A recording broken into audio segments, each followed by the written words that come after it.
వరలక్ష్మీ వ్రత కథను ఇప్పుడు తెలుసుకుందాం. వరలక్ష్మీ వ్రత కథ. సూత మహాముని శౌనకుడు మొదలైన మహర్షులని చూసి ఇలా అన్నాడు. ఓ మునీశ్వరులారా, స్త్రీలకు సర్వ సౌభాగ్యములు కలుగు వ్రతమొకటి పూర్వము శివుడు పార్వతికి చెప్పాడు. దానిని చెప్తాను వినండి. ఒకరోజు కైలాస పర్వతమున శివుడు తన సింహాసనము మీద కూర్చుని ఉండగా పార్వతీదేవి ఆయనని సమీపించి, దేవా, లోకంలో స్త్రీలు ఏ వ్రతం చేస్తే సర్వసౌభాగ్యములను పుత్రపౌత్రాదులను కలిగి సుఖసంతోషాలతో ఉంటారో అటువంటి వ్రతమేదో సెలవీయండి అని అడుగగా పరమేశ్వరుడిలా చెప్పాడు. ఓ దేవి, స్త్రీలకు పుత్రపౌత్రాది సంపత్తులనిచ్చే వ్రతం ఒకటి ఉంది.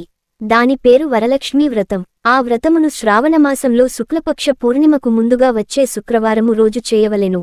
పార్వతీదేవి, నాథ, ఆ వరలక్ష్మీ వ్రతము ఎలా చేయాలి? ఏ దేవతను పూజించాలి?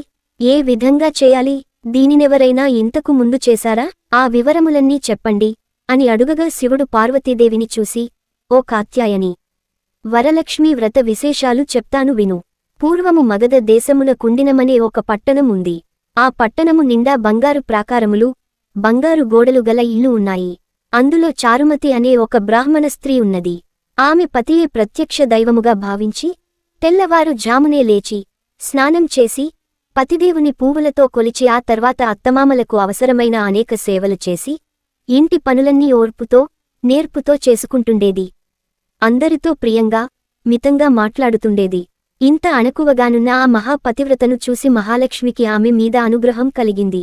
ఒకరోజు ఆ మహాయిల్లాలికి కలలో ప్రత్యక్షమై మహాలక్ష్మి ఇలా చెప్పింది. ఓ చారుమతి, నేను వరలక్ష్మీ దేవిని. నీ నడవడిక చూసి నాకు నీ మీద అనుగ్రహం కలిగి నీకు ప్రత్యక్షమయ్యాను. శ్రావణమాసంలో శుక్లపక్ష పూర్ణిమకు ముందుగా వచ్చే శుక్రవారం రోజు నువ్వు నన్ను పూజించితే నీకు కోరిన వరములిస్తాను. అలా ప్రత్యక్షమైన అమ్మ వారిని చూసి ఎంతో మురిసిపోయిన చారుమతీ దేవి కలలోనే వరలక్ష్మీ దేవికి ప్రదక్షిణ నమస్కారములు చేసి, నమస్తే సర్వలోకానాం జనన్యై పుణ్యమూర్తయే శరణ్యే త్రిజగద్వందే విష్ణు వక్షస్థలాలయే అని అనేక విధములు స్తోత్రం చేసింది.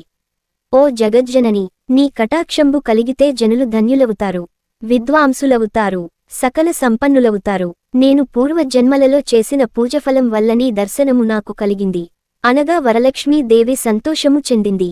ఆ వెంటనే మెలకువ వచ్చి నాలుగు వైపులా చూస్తే చారుమతికి వరలక్ష్మీ దేవి కనబడలేదు. అప్పుడామెకు అర్థమైంది తాను కలగన్నానని. వెంటనే భర్తని, అత్తమామలని లేపి చెప్పగానే వాళ్లు కూడా చాలా సంతోషించారు. ఈ స్వప్నము చాలా ఉత్తమమైనది. దేవి ఆనతి ప్రకారం నువ్వు తప్పకుండా ఆ వ్రతం చెయ్యి అన్నారు. చారుమతి తన ఇరుగు పొరుగున ఉన్న స్త్రీలకు కూడా చెప్పింది. వాళ్ళు చారుమతి ఎంతో ఉత్కంఠతో శ్రావణ మాసం ఎప్పుడొస్తుందా అని ఎదురు చూడసాగారు. వారు ఎంతో ఎదురు చూసిన పౌర్ణమి ముందు శుక్రవారము రానే వచ్చింది. ఈ రోజే కదా వరలక్ష్మీదేవి చెప్పిన రోజని ఎంతో ఉత్సాహంతో చారుమతి మొదలగు స్త్రీలందరూ పూజకుపక్రమించారు. ప్రాతఃకాలమే లేచి తలారా స్నానం చేసి పట్టు బట్టలను కట్టుకున్నారు. చారుమతి ఇంట్లో అందరూ చేరారు. అక్కడ ఒక ప్రదేశంలో గోమయముతో అలికారు. ఒక మంటపం ఏర్పరిచారు. దానిమీద ఒక ఆసనం వేశారు. ఆసనం పైన కొత్త బియ్యము పోసి మర్రిచిగుళ్ళు, మామిడాకుల అలంకారాలతో కలశం ఏర్పరిచారు. అందులోకి వరలక్ష్మీ దేవిని అవాహనము చేశారు. చారుమతి మొదలగు స్త్రీలంతా ఎంతో భక్తి శ్రద్ధలతో పూజ చేశారు. పద్మాసనే పద్మకరే సర్వలోకైక పూజితే నారాయణ ప్రియే దేవి సుప్రీత భవసర్వదా అను ఈ శ్లోకంతో ధ్యానావాహనాది షోడ్శోపచార పూజ చేశారు. 9 సూత్రములు గల తోరాన్ని కుడిచేతికి కట్టుకున్నారు. వరలక్ష్మీదేవికి అనేక రకములైన పిండి వంటలు చేసి నైవేద్యం పెట్టారు. దాని తర్వాత ప్రదక్షిణం చేస్తుండగా ఆ స్త్రీలందరికీ గల్లుగల్లుమని శబ్దం వినపడింది.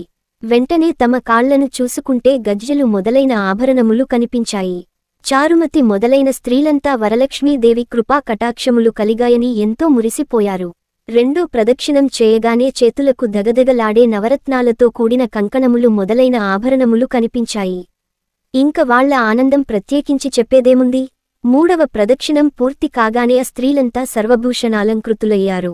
చారుమతి మొదలైన ఆ స్త్రీల ఇళ్లన్నీ స్వర్ణమయాలయ్యాయి. వాళ్లకి రథగజ తురగ వాహనాలు ప్రసాదింపబడ్డాయి. చారుమతి ఇంటి నుంచి ఆ స్త్రీలను తీసుకుని పోవడానికి వారి వారి ఇళ్ల నుంచి గుర్రాలు, ఏనుగులు, రథాలు, బండ్లు వచ్చాయి.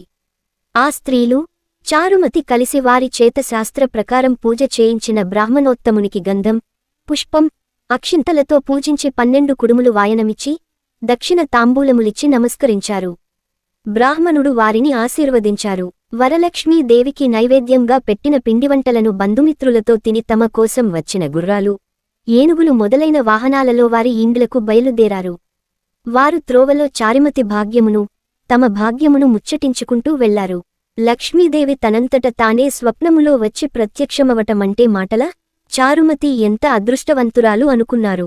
చారుమతికి ప్రత్యక్షమైన విధానం తన మటుకే దాచుకుని తను ఒక్కతే పూజించకుండా తమ అందరికీ చెప్పి తమకి కూడా ఇంతటి సౌభాగ్యం కలగజేసిన చారుమతి ఎంతటి పుణ్యురాలు, అలాంటి ఆమె పరిచయం కలిగి ఉండిన తామెంత భాగ్యవంతులు అని ఎంతో మురిసిపోయారు.